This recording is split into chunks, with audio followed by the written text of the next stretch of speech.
नमस्कार, मैं डॉक्टर अजीत भारती आज फिर आपके लिए हिंदी विषय के अंतर्गत संस्मरण लेकर आया हूं। तो संस्मरण में आज हम क्या क्या समझेंगे। एक तो संस्मरण किसे कहते हैं, संस्मरण की परिभाषा और संस्मरण के लेखक एवं उनकी रचनाएं। तो यहाँ पर हम संस्मरण से संबंधित बहुत ही सरल भाषा में और संक्षेप में लेकर आया हूँ, जो आपको पसंद आएगा और समझ में भी आ जाएगा। तो चलो फिर शुरू करते हैं। तो सबसे पहला आपका प्रश्न रहता है इस प्रकार से। तो देखो, प्रश्न दिया हुआ है आपके सामने। पहला, संस्मरण किसे कहते हैं?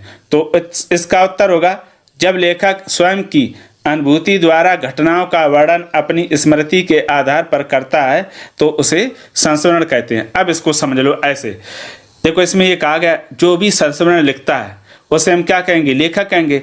तो लेखक जब स्वयं द्वारा अनुभूति यानी वह स्वयं द्वारा अनुभव की गई घटनाओं को क्या करता है, अपनी स्मृति के आधार पर यानी उनको फिर से रिकॉल करता है, यानी याद कर करके लिखता है, उसे ही हम क्या कहते हैं? संस्मरण कहते हैं। या फिर और सरल भाषा में, यानी लेखक के जीवन में घटित होने वाली घटनाओं को याद कर करके लिखे गए रचना को हम संस्मरण कहते हैं। तो ये बात समझ में आ गई होगी कि संस्मरण किसे कहते हैं।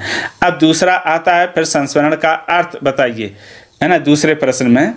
तो उत्तर इसका इस प्रकार, संस्मरण का अर्थ है सम्यक स्मरण, यानी सम्यक स्मरण का मतलब है पूरा याद करना।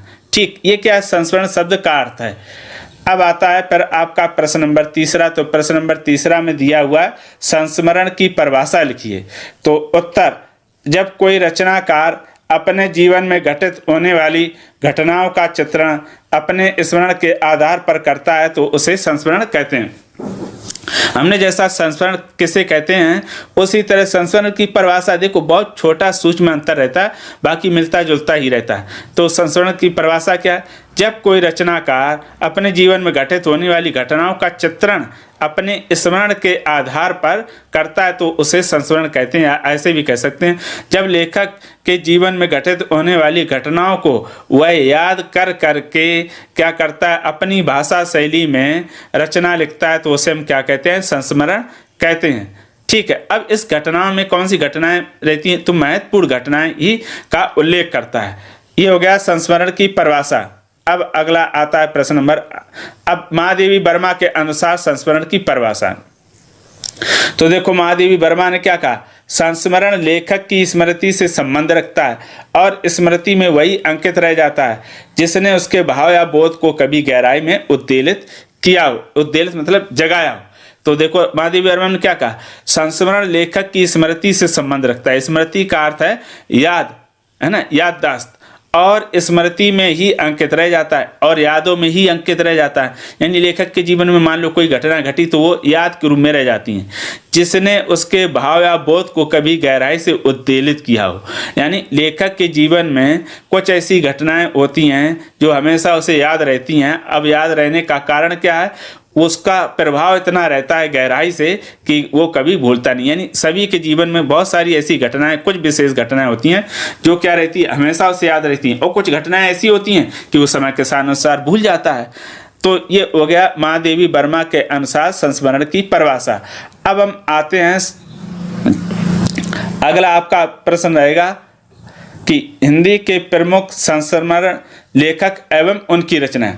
तो पहला हेडिंग लिखेंगे प्रमुख संस्मरण लेखक और दूसरी रहेगी रचनाएं। तो पहला आपका दिया हुआ है पदम सिंह।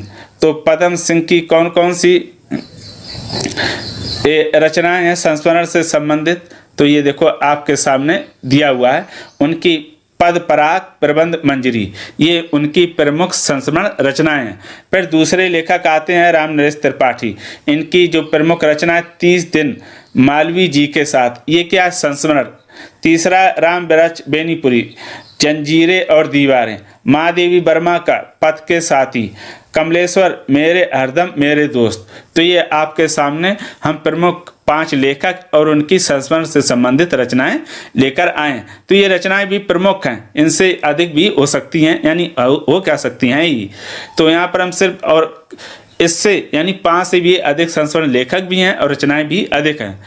तो ये मैं आपके सामने संस्मरण संक्षेप में संस्मरण किसे कहते हैं, संस्मरण का अर्थ, संस्मरण की परिभाषाएं, संस्मरण के प्रमुख लेखक और उनकी रचनाएं लेकर आए थे। अगर उसके पश्चात भी किसी प्रकार का कोई डाउट रहे तो कमेंट करके हमें अवश्य बताइएगा और ये भी बताइएगा कि ये आपको संस्मरण कैसे लगे। तो फिर आज के लिए इतना ही। अब हम फिर मिलेंगे किसी नए विषय के साथ, तब तक के लिए धन्यवाद।